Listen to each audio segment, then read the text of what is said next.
This is Swami Ramananda at the Indigo Yoga Institute of San Francisco.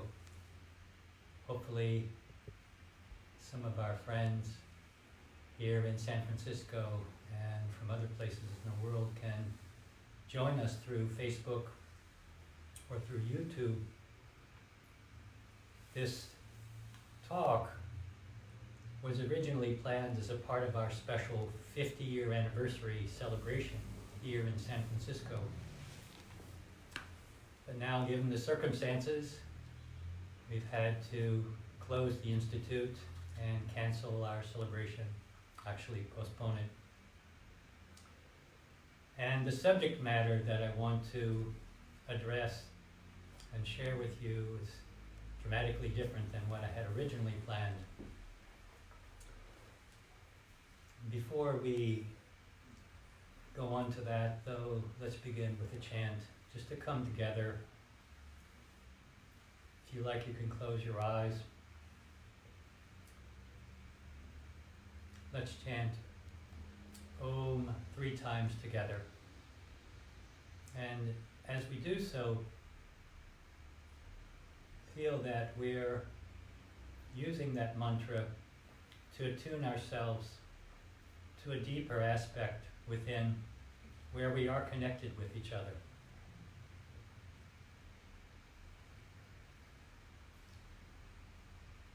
Inhale.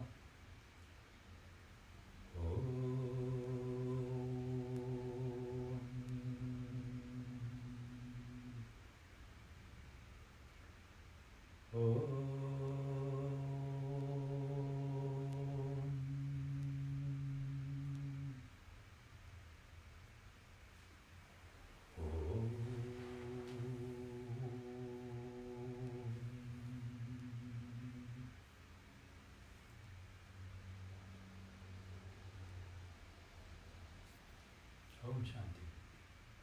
Om Shanti.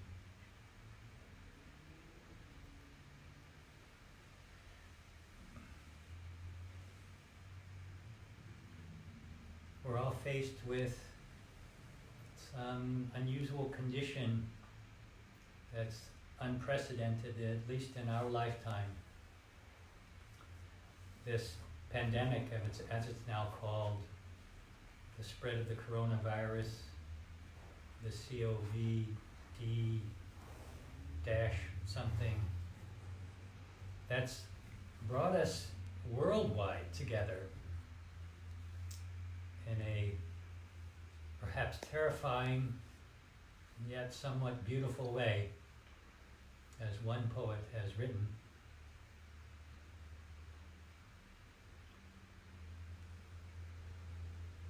It doesn't feel like something completely new to me. It feels to me like for some time now we're living in an age characterized by fear, where there are so many different things threatening our security and stability, our personal peace, that it's difficult to escape this undercurrent of fear that I feel has developed. Maybe some years ago, when I was young, we developed fears of credit card theft and cancer and things like that.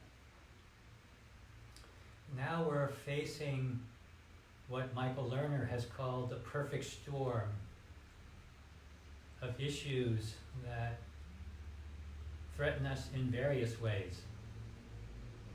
Certainly there's the climate emergency and all of these extreme weather events that have brought various communities to their knees, destroyed homes, left many people homeless, from hurricanes to the bushfires in Australia, the forest fires in California, mudslides, recent flooding in Egypt, on and on it goes. Certain places in the world have become uninhabitable and more are sure to follow. The very homes that we inhabit are being taken away from us. Another thing that we're witnessing is the rise of interreligious and racial turmoil and conflicts. Of course, this has been going on for many years. But perhaps with the rise of economic polarization, more and more people with maybe a small percentage of people with a great amount of wealth, leaving a greater and greater number of people fighting for what's left, suffering from the way their lives have been squeezed more and more, or the way their country has been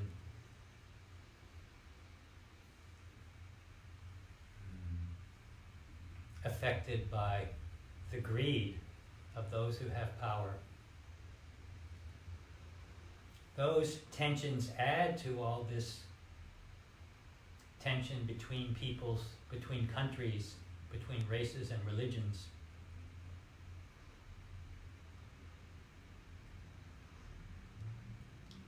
And all of these factors, both political, economic, and financial, have led to literally millions and millions of people fleeing their countries, becoming refugees, becoming homeless temporarily. The world is inundated with those who seek stability from those who have it. And countries in unprecedented ways are having to make decisions about how to protect their own people, at the same time have compassion for those in need. So these are some of the ways that I see our lives threatened if we stay in any way tuned into the news. Every day a new event, a use of arms to harm others,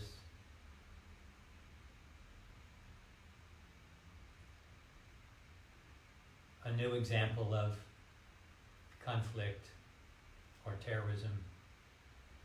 So how do we respond to a world so out of balance in the way that we're witnessing?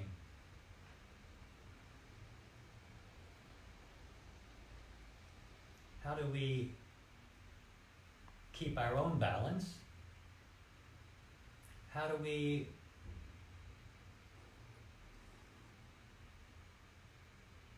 maintain some semblance of hope and a feeling that we can make a difference when these worldwide issues are so complex, so overwhelming? That's what I want to talk about. What does yoga have to offer us? How can we respond grounded in our spiritual values in ways that bring benefit and cause no harm? In ways that protect our own communities, yet seek to be mindful of the suffering that's happening globally. We're now no longer limited in our scope of influence, in our identification with a regional community. Our world has become smaller and smaller through technology. Our ability to communicate with each other and have an impact on each other worldwide is greater than it's ever been. So let's look at what yoga teachings have to offer us. The teachings that have been articulated by yoga masters for thousands of years now. I'll share a few thoughts that I've learned from my own yoga master, Sri Swami Satchidananda, and for the others, from my fellow yogis on my own spiritual path. The first thing I want to emphasize is the importance of sustaining our own personal spiritual practice. In a world that's ever-changing, conditions that are literally shaking our physical beings, our sense of security, it's so important for us to sustain some regular meditative practice that enables us to attune ourselves and connect to our own personal inner balance, to a source of unchanging peace, a sense of connection.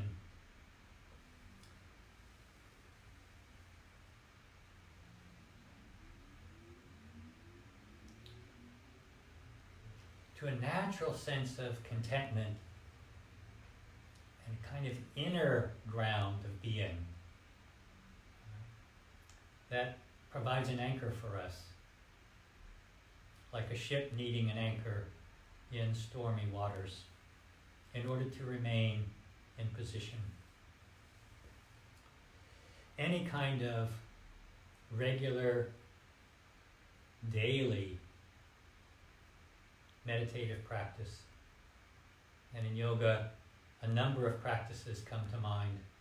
Meditation itself, the very heart of spiritual practice in almost all world traditions. The practice of Hatha Yoga, Asana, Pranayama can be a great precursor to sitting still and quieting the mind. The practice of chanting, devotional practice like puja, a practice of prayer, and practice of selfless service. But in particular, in harmony with engaging in our world is the need for us to touch those places of inner peace and stability that give us resilience and enable us to serve in beneficial ways.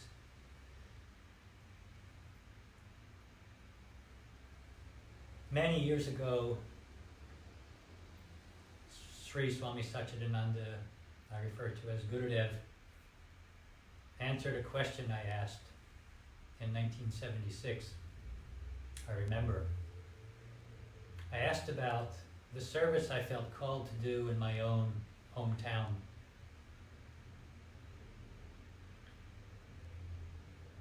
Without describing the question in detail, he responded by reminding me that if I didn't make peace in my own heart first, I'd have a difficult time contributing in a way that didn't create more difficulty, more harm.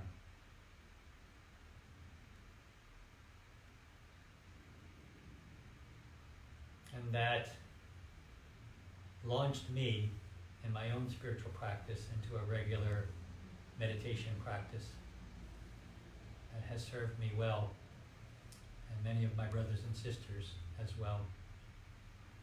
So I encourage everyone, in whatever way you know how, in whatever way you've been introduced, to remember the importance of such a spiritual practice done on a daily basis. There are so many messages in our culture that would lead us to believe that spending time sitting still with our eyes closed, or practicing in a prayerful way, or chanting mantras, it would lead us to believe that these practices are unproductive. They're at the very heart of what enables us to be serviceful, to be productive in a spiritual way, rather than lost in the stream of productivity and activity that's grounded in greed, in selfishness, in this illusion of separation that our world swims in, the very water that we swim in. So that's one suggestion, is to remember and sustain a regular spiritual practice. And of course, one of the things that helps with that is a sangha, is a local spiritual community, or even an online community if it's necessary, like it is now. I've just been in touch with Parvati, who directs our center in Milan, Italy. And hearing her talk about how they're all isolated in their own homes. They're all advised not to even go out, not to travel. Reminds us that we need to think of Sangha, of community, in a new way. But Sangha, or spiritual community, is meant to be maintaining a connection with like-minded seekers who share the same spiritual values as a way of supporting each other to maintain a practice, support each other in processing and understanding and coping with the stressors that we're facing. I'm blessed to live in an institute here in San Francisco where, with my 8 other residents, we're able to practice together regularly. And just that support of others who I know will show up for practice goes a long way towards encouraging me and sustaining my regularity. So I pray this for all of you, for all of us.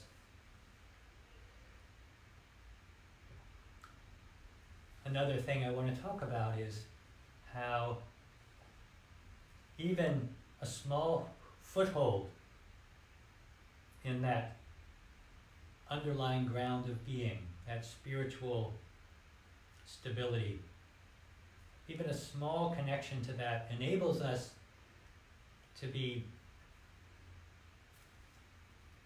more mindful, enables us to acknowledge and respond to our own suffering, our own emotional reactions to the difficulties we're facing. I spoke a little bit ago about how this age of fear that we live in, I believe, creates a kind of undercurrent of anxiety that has become so familiar to us we may not even realize it. Right? But that anxiety in stressful times like this, right, when the fear is heightened, when our lives are further threatened by life-threatening illness, right, by circumstances that put us in competition with each other for the same items on the grocery shelf. Right? This kind of heightened stress pushes that anxiety, that low-grade anxiety, into many kinds of compulsive behaviors that can be harmful. For example, what I would call panic shopping. Right? A friend told me yesterday that she was unable to even get in the store, the lines of people leading out onto the sidewalk.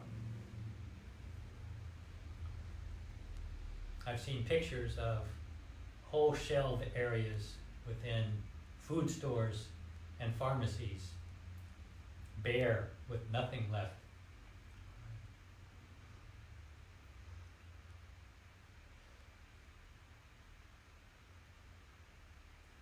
Another form of, or another manifestation of this anxiety.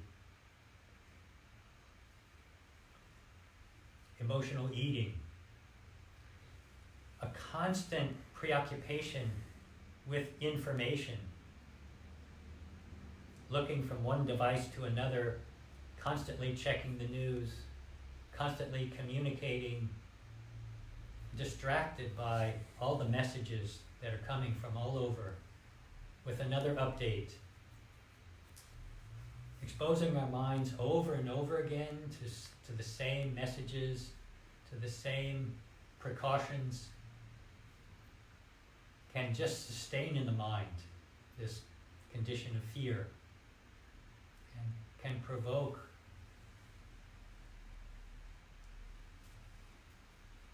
a lot of compulsive behavior that may be harmful to us and others. We might find ourselves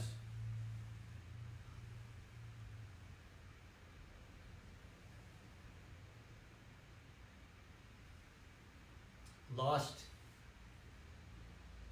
in this kind of anxious, preoccupied condition, irritable with those around us, frustrated with losing control over our lives, even angry at those that we have to interact with, needing someone to blame for our discomfort and our suffering.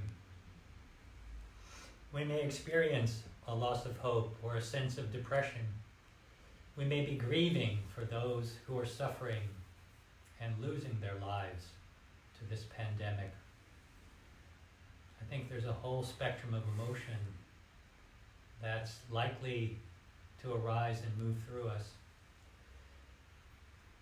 But that's why I talk about what I would call even a small foothold of inner stability, of balance, that can enable us to sustain a non-reactive awareness, where we're aware of what's happening, the conditions around us, the emotional responses within us, without being completely lost in them, without being swept away, if you will.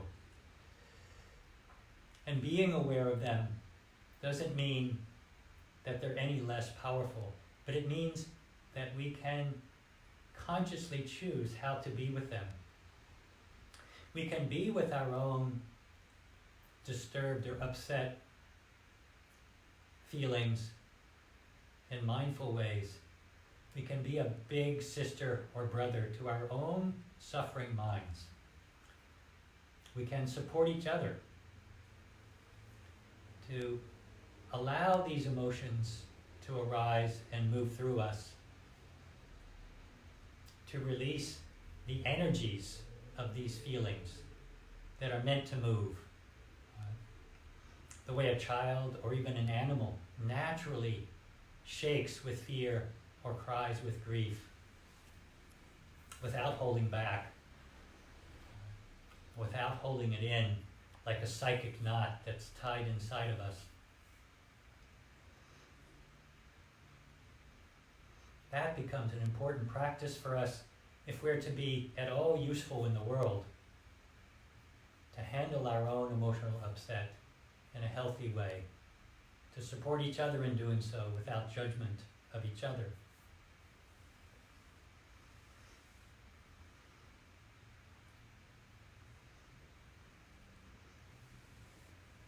And then, of course, maintaining some sense of stability, some openness in our hearts, some mindfulness about our own well-being. We're able to be of much more service in the world. And certainly this aspect of yoga practice, referred to as karma yoga, is one of the pillars of yoga practice. So many people relate to yoga practice now as the practice of asana.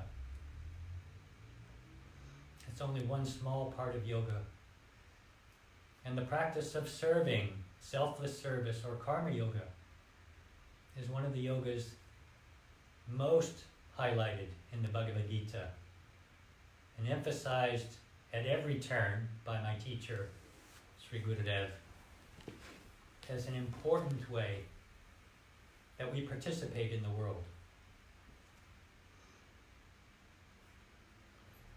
We're all called to act.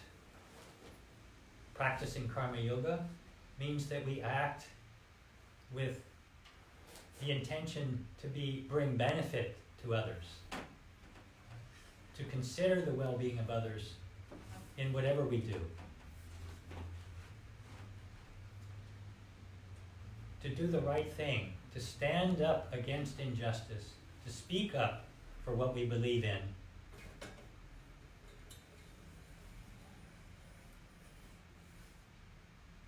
Without blaming anyone else, without pointing a finger, without expecting a reward or looking for some particular outcome. Just to do our very best, and as my Gurudev would say, leave the rest.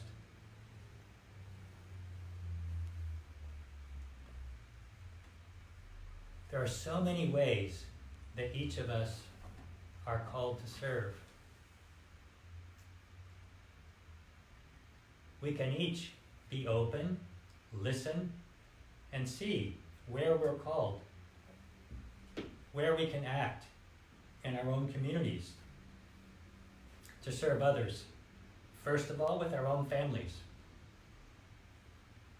with our close friends, but then beyond that, to our communities. Who are the underserved members of our communities that are most in need of help? Many of us can reach out to them. As the healthcare practitioners all over the world are called to do in this time of the pandemic. Even if we can't physically be in the presence of those who need service, there are still many ways that we can serve. A simple way that I think is underestimated is that of sending peaceful energies out into the world, praying for the well-being of others, generating this sense of peace and well-being, and mentally envisioning that energy flowing outward through the heart in the form of chanting mantras, like the mantra many of us integral yoga practitioners are familiar with, Loka Samasta Tukino Bhavantu, which means to wish for the whole world to be filled with peace and joy, love and light. We can each pray in these ways. We can each recognize more and more that our own thoughts, as well as our actions, are our own personal contributions to the collective consciousness of the world. We can no longer think of ourselves acting in isolation when we're so closely united in the ways that we're experiencing now with this pandemic.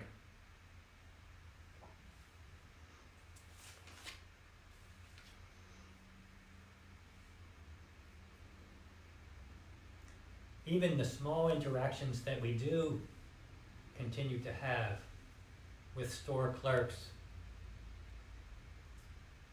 with people that are serving us over the phone,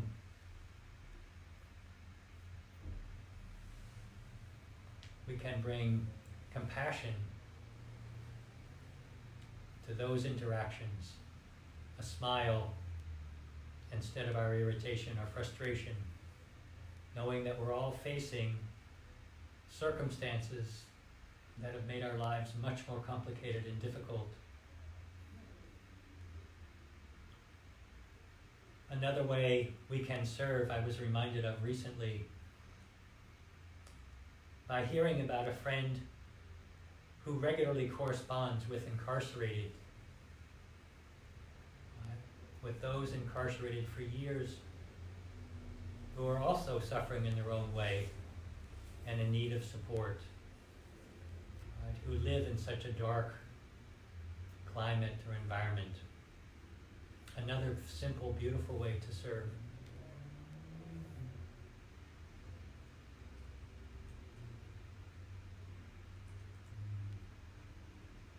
I'm sure there's endless other opportunities, I don't have to name them, to live with more compassion in our hearts for each other. Mother Teresa said, we cannot do great things, but we can do small things with great love. And I think that is something that can change our world. Many people doing small things with great love. When we encounter that compassion from others, it softens our hearts. It makes us more capable of showing compassion from those we interact with. In this way, the compassion gets paid forward.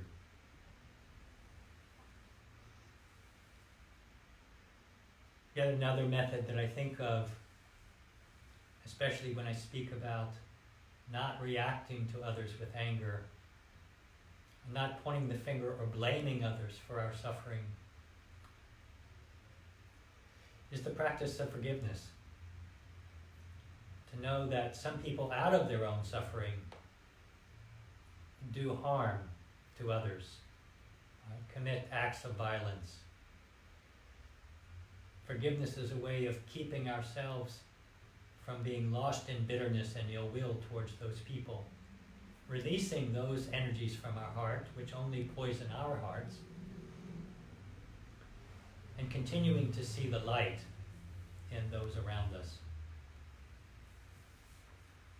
Continuing to keep our eyes on the place where we are connected, and not let ourselves be wrapped in anger and hatred towards those who bring suffering to others, who are no doubt suffering in their own way.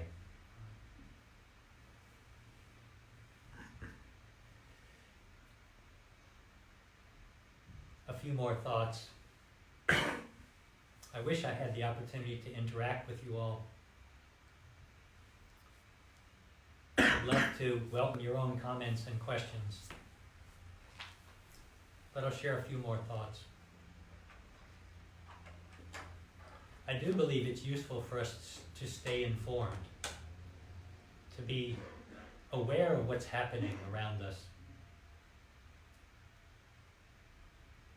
so that we act with some perspective on what's really important in our world, helping us let go of our petty desires and selfish thoughts. At the same time, not to be so wrapped up, constantly having the mind inundated with messages of hopelessness, failed healthcare systems, loss, etc. At the same time,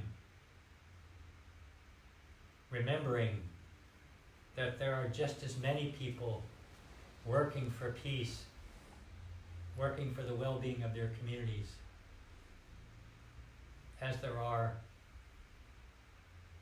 people who are suffering or creating suffering. I think it's important that we hold on to our faith, to what we really believe in, not let it be shaken. Many sources of great wisdom around the world teach us that behind all the suffering that we witness and experience,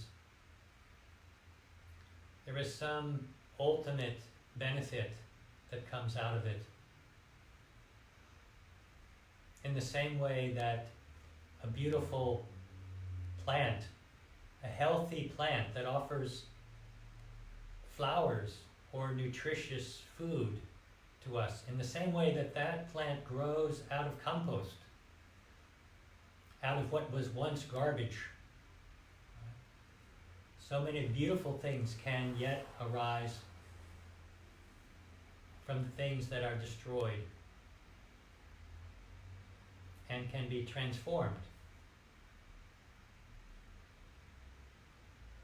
Perhaps this global suffering can inspire us to collaborate, to work together in some new way, to erase some of the ways that we've divided ourselves in the name of nation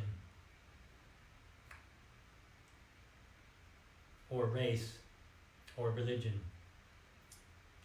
to the way that we divided ourselves even within the same nation by political party, by economic status,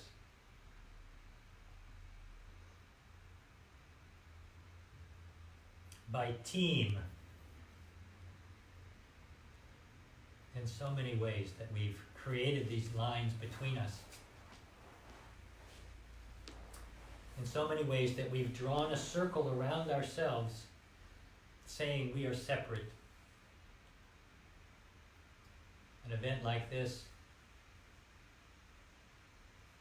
that's touching all of our lives, is reminding us of our connectedness, and hopefully can inspire us to see ourselves as participants in a world that needs our mindful care, right? Participants in a planet that needs healing, that needs responsible behavior, acknowledging the ways that we've been destroying our planet.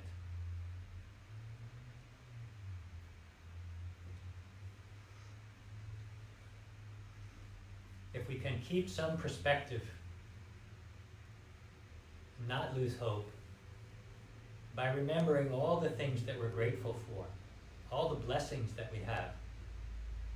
Many of us that don't want for our survival, for food, for shelter, all the basic needs, that have the luxury of seeking and living with these spiritual teachings. May we realize how blessed we are to have a source for those teachings, to have the desire to learn, to have the support to practice together. By maintaining that gratitude, we keep our perspective, and we can become more balanced participants in this world that we live in.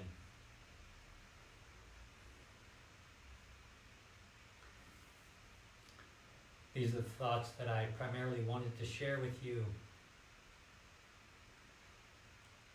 My hope is that each of us look for, in the days that come, the ways that we can be of service in the world, the ways that we can make a difference. And we find some fulfillment, some meaning in seeing ourselves as participants in this world, in seeing the potential that we have to bring more compassion, more peace to others. I'd like to end my sharing by reading a poem that I became aware of just today. It's a poem written by a woman named Lynn Unger, just a few days ago, and the poem is entitled Pandemic.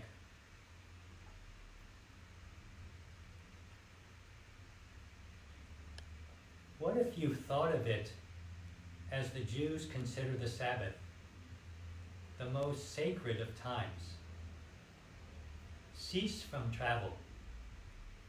Cease from buying and selling. Give up, just for now, on trying to make the world different than it is. Sing. Pray. Touch only those to whom you commit your life. Center down. And when your body has become still, reach out with your heart. Know that we are all connected in ways that are terrifying and beautiful. You could hardly deny it now. Know that our lives are in one another's hands. Surely that has come clear. Do not reach out with your hands, reach out with your heart. Reach out with your words.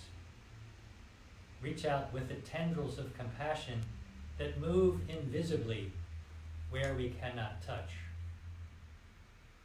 Promise this world your love,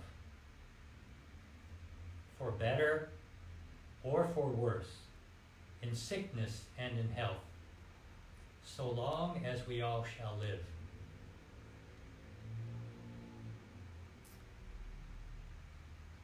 I'll read that last part once more. Reach out all the tendrils of compassion that move invisibly where we cannot touch. Promise this world your love, for better or for worse, in sickness and in health, so long as we all shall live. That's Pandemic by Lynn Unger. Thank you all for joining us here. Hopefully some of these ideas have been helpful, and hopefully they will spark in you your own thoughts about how to respond mindfully to the world that we live in, to this unique condition that's confronted us, that's entered our lives, that's given us an opportunity to creatively change the way that we act, that's broken us out of our habitual thoughts and behavior patterns. Hopefully, it's awakening us in new ways that will prove beneficial to all in the weeks and months to come. Om Shanti. Peace to you all. I'll end by chanting Loka Samasta together. I'll end by chanting it, and hopefully you can chant together with me. Loka Samasta Sukhino Bhavantu. Loka Samasta Sukhino Bhavantu. Loka Samasta Sukhino Bhavantu. May the entire universe be filled with peace and joy, love and light. May the light of truth dispel all ignorance. Victory to that light. Jai Sri Satguru Maharaj Ki. Jai.